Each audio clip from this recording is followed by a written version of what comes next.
It's great to have all of you here this morning. It's such an important day in the history of the St. Louis Zoo. We have many VIPs here this morning. I want to thank our zoo commissioners for being here, members of our Zoo Association Board. I appreciate your engagement and your leadership year-round.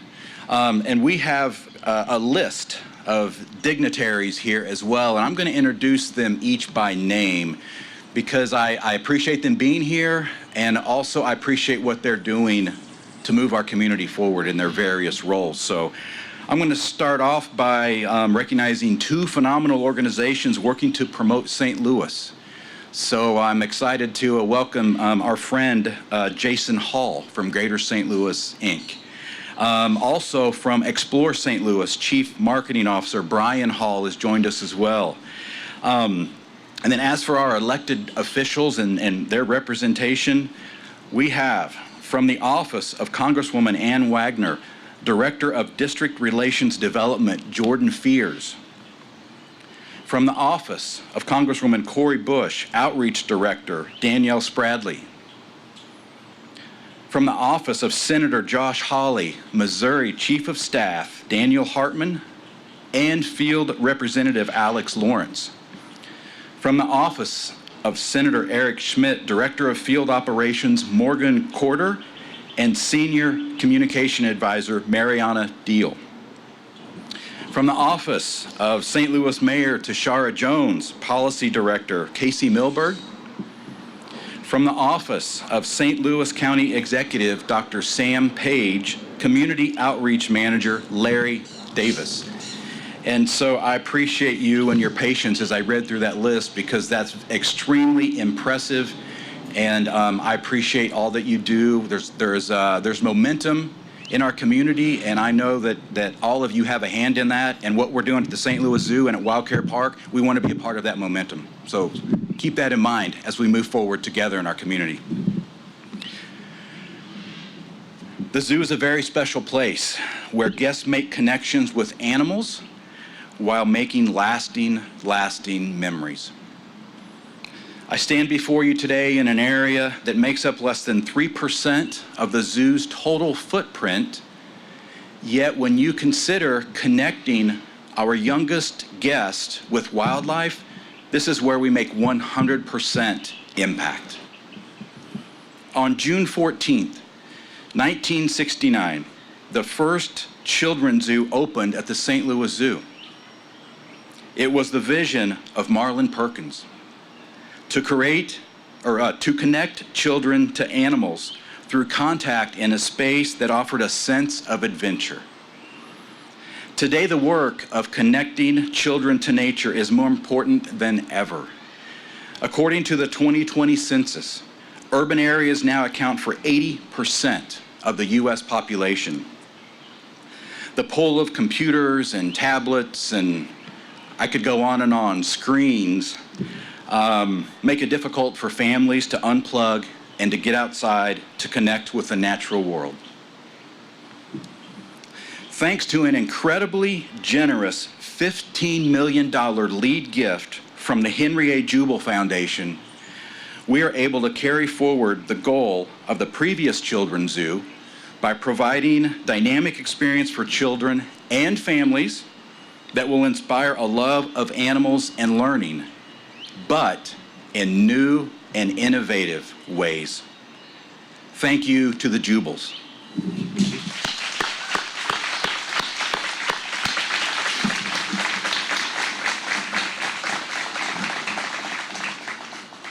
At this time, I would like to invite Executive Director of the Henry A. Jubel Foundation, Melissa Jubel Marquardt, and the St. Louis Zoo Director, Michael Masick, to join me for the unveiling.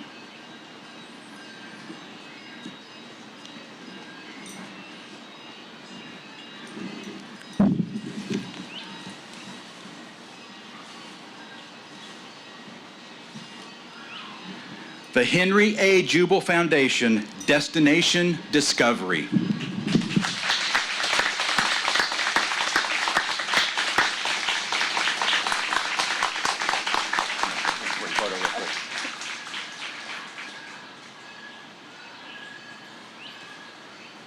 Sorry, I wanted to jump in there for that photo. That's an important one that's going to impact generations to come. Destination Discovery will have animal adventures at every turn. Development of this 2-acre area is estimated to cost $40 million, with funding coming from a variety of sources, including philanthropy, with a target public opening slated for 2026. And so construction will begin next year in 2024. So we're very excited. Here to tell you more about the actual Destination Discovery experience is the director of the St. Louis Zoo, Michael Macy.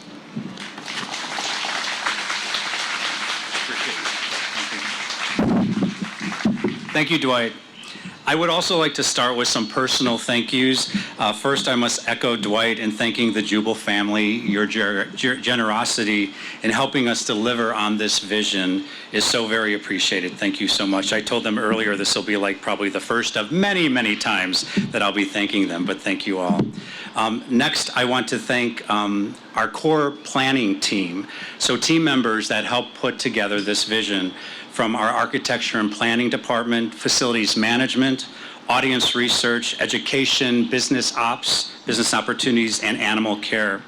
Finally, I want to thank the animal care team members, past and present, many of them are right over there, who have cared for our animals in the Children's Zoo through so many years. So many people within the zoo start their careers right here. And so thank you all, many of you out there, and all of you out there. Love you, thank you. Since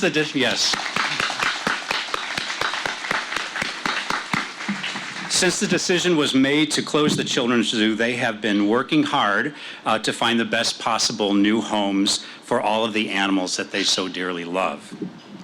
Destination Discovery was inspired by a collaborative conservation model informed by science and developed in partnership with the community.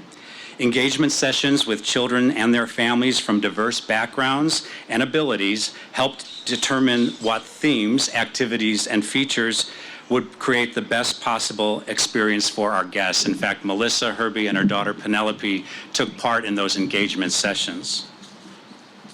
Through this partnership, we developed a guiding philosophy, which is, by caring for animals, our shared world becomes a healthier place for all living things. And the 4 central themes or storylines that we'll include: animals are like us, they have their own individual stories, and they have unique families just like us. We all need clean water, a fundamental element of all life. We share communities with animals, and we can help support animals and their families here at the zoo and in our backyard and around the world. This dynamic 2.8-acre site is designed with the youngest guests in mind, emphasizing close-up encounters with animals and their caretakers in an immersive and hands-on learning environment for guests of all abilities. Destination Discovery will feature dual paths, one on grade and a second elevated wildlife overlook, which will be a destination unto itself. While subject to change, let me walk you through the current plans for the experience and the animals which we'll call Destination Discovery home.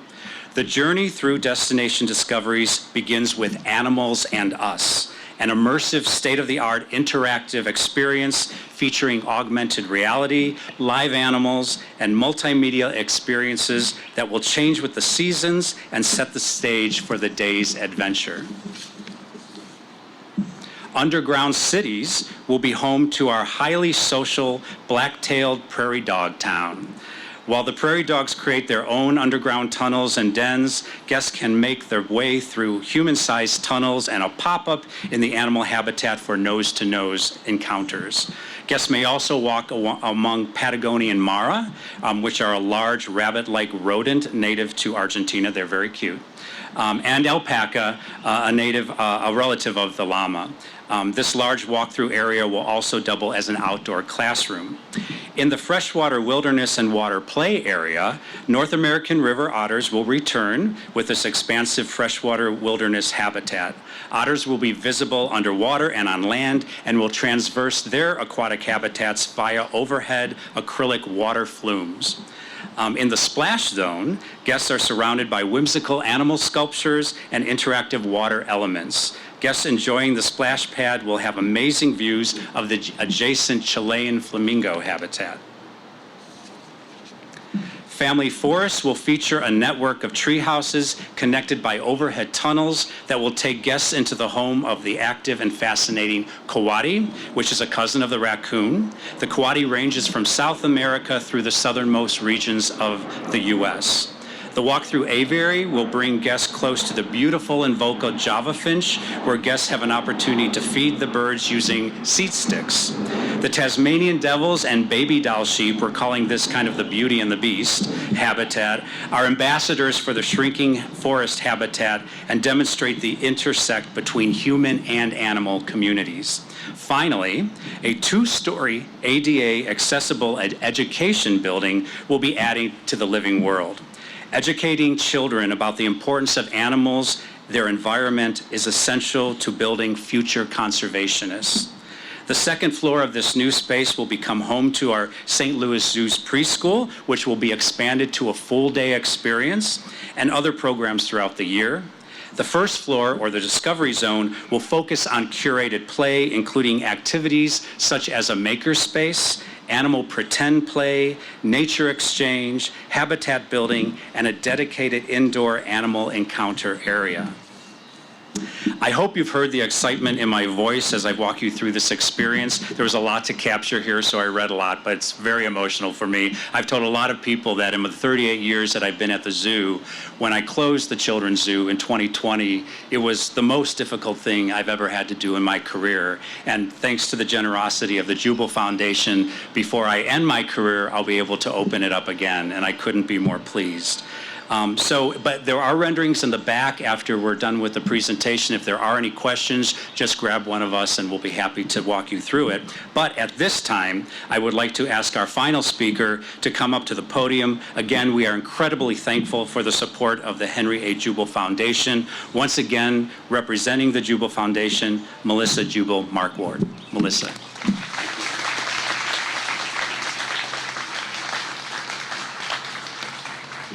Thank you so much. My family has had a really long-standing and deep connection with the St. Louis Zoo. I fondly remember visiting the zoo as a child with my mom and siblings and attending zoo school field trips. We would ride the train, visit the animals, and always go to the children's zoo. The goats and guinea pigs were especially fun to see as they were so interactive, and I enjoyed engaging with staff. As we got older, we came to visit my sister as she worked at the children's zoo throughout high school. At that time, there was a koala and many other animals to see. Today, my family visits the zoo regularly. My daughter loves everything about the zoo, especially seeing the animals, the carousel, and riding the train.